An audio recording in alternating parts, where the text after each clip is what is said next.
Oh, I wanted to show a little demonstration here. I have my chainsaw, and I really beat it up. Last time I was on the mountain, I accidentally hit my chain that I used to pull trees down with. So bad news for my chainsaw chain. But good news, I can show you guys how to do this.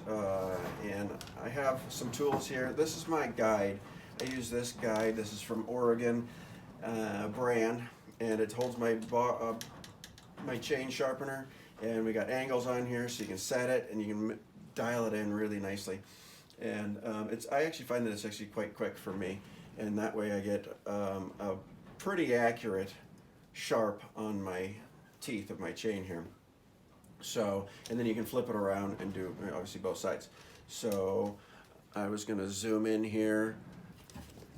The teeth are pretty beat up. I mean, you got rounded off tip here, and this one's even got a chip on it back here. If you can see that tooth. This one feels dull. And so that's what I'm going to repair, and that's the the damage I did to it in the hitting the chain there. So I'm going to zoom in here as best I can and show you the technique. So on this one, since this is so bad, I'm going to just swipe at it until I get them sharp. And I also, because you want each tooth to be pretty close to exactly the same in length from the sharp point to the back, I use these calipers, and I can measure each tooth. So this is like 80 thou, but I'm filing these things down to just under 50 thou, between 50 and 40, and that way they're pretty accurate, but that's allowing me to get most of the damage out of the teeth. And there's still quite a bit of tooth left, so I can still sharpen it some more after that. So I just finished up this tooth, and so we'll advance it to the next and hit it again. Oftentimes when you sharpen these things, you only need 2, 3, or 4 swipes at it to get it sharp. But obviously I did so much damage, I got to straighten this out. It's more important to run a sharp saw than it is to worry about prolonging this chain's life, because I already beat it up, so no reason to think about that. Calipers test just over 50, so we take a couple more swipes at it. There's a little bevel on the tip of this tooth. Hopefully we can get that out.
Alrighty, so that's how I sharpen my saw at home on my bench.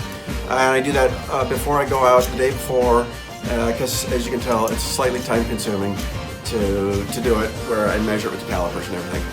When you're in the woods, you're going to use something more like this.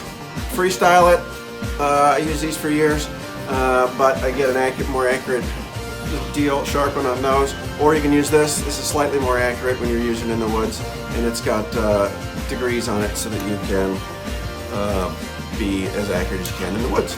But this saw's ready to rock and roll, so let's go cut some firewood.